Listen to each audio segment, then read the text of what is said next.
Hello everyone and welcome to a new video from Your Overwatch. I'm Eddie the Jump and today we're going to talk about some areas of the game that we feel need a little bit more direct attention from Blizzard. Now I'm going to start off today by giving them some props where they are due, as it's only fair to point out what they're doing right if we're later going to bring up things that need work. Blizzard have done a great job with their recent charity efforts. The Pink Mercy skin is not only an amazing addition to the game, but it also enables the community to really help out a good cause in a direct and meaningful way. Through this, they've also helped to bring attention to community members on stream who really warrant it. So in the end, everyone has been better for these efforts. Another positive that we know is coming are various improvements to how people can shape their player experience. New social features in the summer, more avoid as teammate slots, and allowing players to play the game how they want is certainly a big priority for them. Blizzard are also going to be expanding the Overwatch League in Season 2, with some expansion slots being priced around $30 to $60 million. Nate Nanza has gone on record saying that of particular focus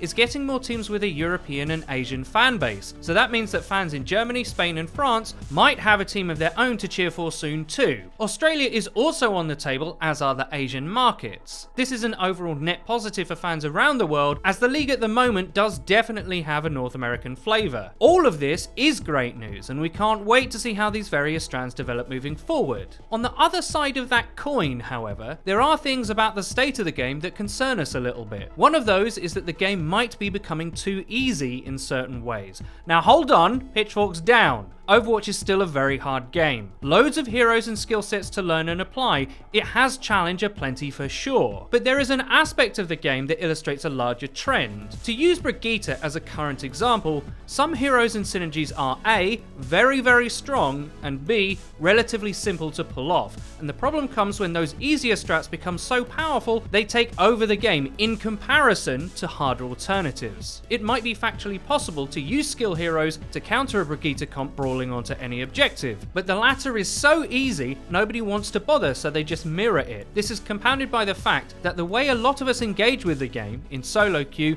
makes the harder, more strict styles of play that much harder to implement. Oh, matchmaking, don't you worry, I'll get to you later. All of this happened with triple tank Beyblade meta and others in the game's history, and it's a bit of a problem. Don't take this as me saying I don't like mechanically easier heroes being good. That'd be against my own interests. I'm not the most skilled player myself, but the balance between ease of use and power level is possibly trending a little bit too much in one direction. Many of you will probably be happy that flanker DPS like Tracer and Genji got nerfed, but I don't think it's reasonable to make them virtually unplayable in the current meta and say that's okay. Overwatch can be viewed as high-level problem solving, picking the right comps and making the right plays at the right time to succeed. But at the moment, there's only a few right plays that really count. Build rally faster than your opponent, and maybe the same with grab and dragon strike. Hanzo for sure does take skill, and it's not like skill impact has completely disappeared from the game. It's just nowhere near as required as it was in, say, dive meta for example. That might not be the most popular opinion in the world, but I do think it's true.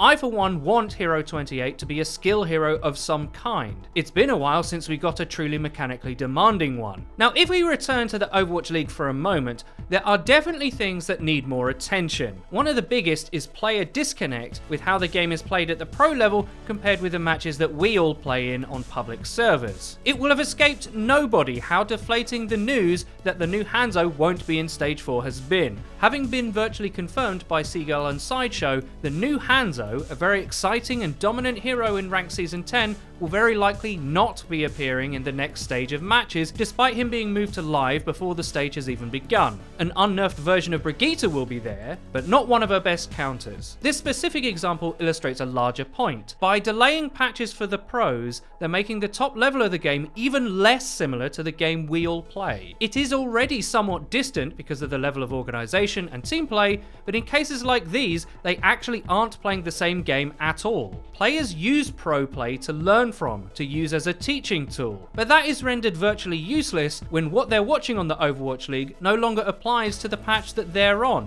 There is a real chance that it could negatively affect engagement as well if the gap between the pro and the regular games gets any wider. From a personal perspective, I just desperately want to see what the pros could do with the new Hanzo. A big attraction for me as a Zen player has been watching players like Jonak really show the rest of us what is possible with the hero. I was anticipating a similar level of hype for the new Hanzo as well, but we'll have to wait an entire stage, which isn't a short amount of time. The argument for this is one of stability, to give pros enough time to really practice, as well as making sure the pro patch is stable enough for legitimate broadcast. But for me, the downsides are too numerous to continue along the same path much longer. We need the pro scene to be hype, to inspire people to play, to want to learn and improve, and that can't happen if they're simply playing a different game. Following on from that, how matchmaking works really does need some attention. Now, before you all break your jaws from yawning at us bringing this up again, please hear us out. The basic principle is the same. The game we all play is radically different from the one the pros engage in, and Blizzard spend more time punishing toxic behavior in solo queue rather than encouraging team play. If you weren't punished for teaming, then you would never have to deal with toxicity. Anyone who is like me and who has watched a league match, been inspired to jump into ranked, only to find the match as a complete mess, knows how discouraging that can be. It can be hard sometimes to provide a matchmaking analog for pro strategy and execution when so much of what is great about it depends on organisation and teamwork. Hardly anyone plays the game like that in ranked matches, so the lessons you could have gleaned from the pros for your level might not even be applicable. In fact, in a lot of cases, they can be counterproductive to actually ranking up. I would argue entire modes that work very well at the pro level absolutely do not work as intended in matchmaking. 2CP is an exemplar for what I mean by this. 2CP has a very specific win condition. To take point 2 on a lot of maps, your team has to be very organised and overfrag the defenders enough to capture the point. Ult management, correct peeling and focus fire, all of these are required while also not dying and fragging out. A mode like that does not mix well with a disorganised playing style. It makes perfect sense for pro teams and is in fact one of the best modes at that level.